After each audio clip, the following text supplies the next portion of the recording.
पक्षाचा चेहरा म्हणून बघितला नसतो. संपूर्ण आमची टीम तुमच्याबरोबर आज सकाळपासून दिवसभर आहे. आपल्याला सांगण्याचा एवढाच मुद्दा आहे की वंचित बहुजन माथाडी आदरणीय बाळासाहेब आंबेडकरांच्या नेतृत्वाखाली आम्ही आता लक्ष घातलेलं आहे. त्यामुळं तुमचा प्रश्न तुमचा निकाल 100% तुमच्या बाजूने लागणार आहे.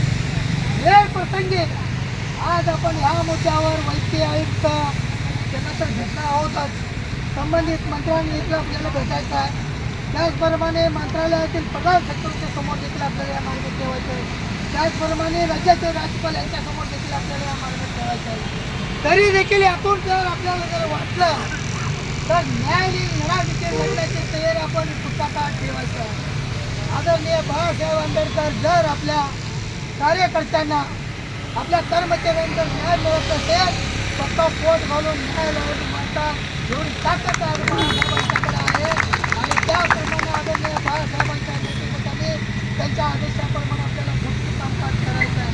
आणि त्याच पद्धतीने आपण सर्वजण इथं पुढच्या काळात देखील आमच्याशी एकजूट राहाल एकत्रित राहाल असे आपल्याकडून आशा बाळगतो. त्याचप्रमाणे गेल्या 2-4 दिवसामध्ये आम्ही आंदोलन धरणे आंदोलन करणार आहे असं समजल्यानंतर आपल्याला कोण प्रशासन अधिकारी जो कोण भाई आहे जो पण आपला मुकादम आहे आपल्याला बऱ्यापैकी त्रास देतो होता किंवा तिकडे आम्हाला का दिलेलं नाही मिळणार आम्हाला का कळलं नाही त्यांच्या वरिष्ठांना आपण कळवलेलं अधिष्ठाताला कळवलेलं त्याला वेगळं कळवायची काहीच गरज नव्हती. पण तुम्हाला त्रास देण्याचा हेतू नको माणूस तुम्हाला पण तुम्हाला सांगतो तुमच्या पाठीमागं बाळासाहेबांच्या नेतृत्वाखाली वंचित बहुजन कामगार असल्यामुळं तुम्हाला कुणाला घाबरायची गरज नाही.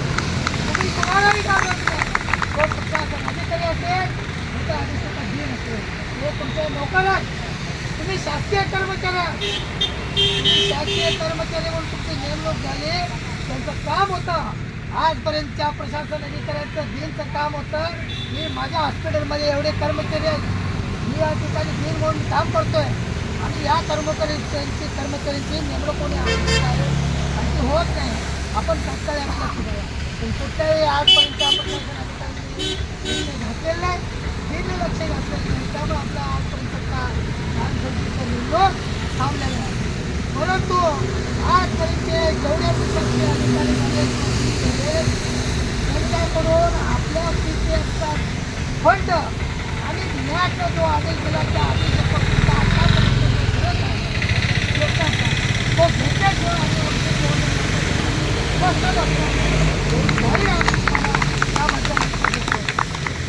आपल्याला मला एवढंच सांगायचं आहे कुठल्याही प्रशासनावर न घाबरता आपण काम केलं पाहिजे.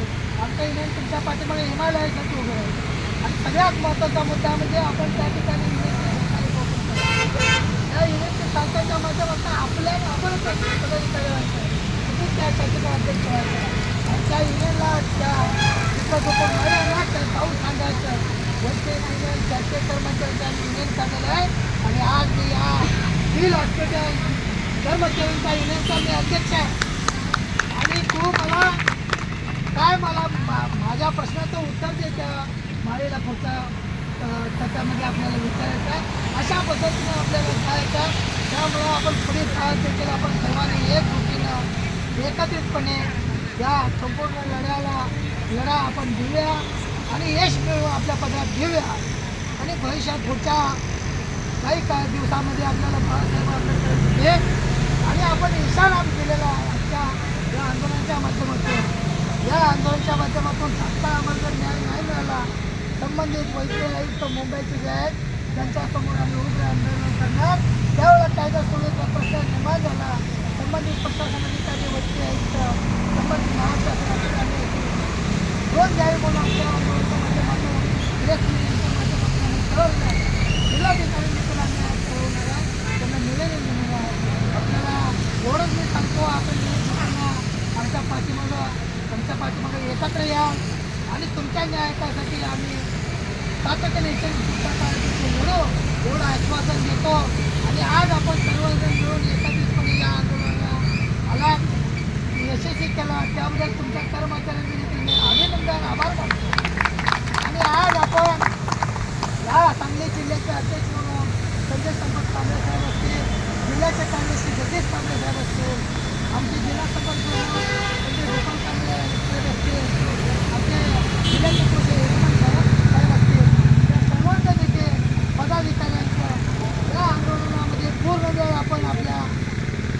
मोलाचा वेळ आपण या ठिकाणी दिला त्याबद्दल तुमचं देखील अभिनंदन आणि आभार मानतो आणि या पुढच्या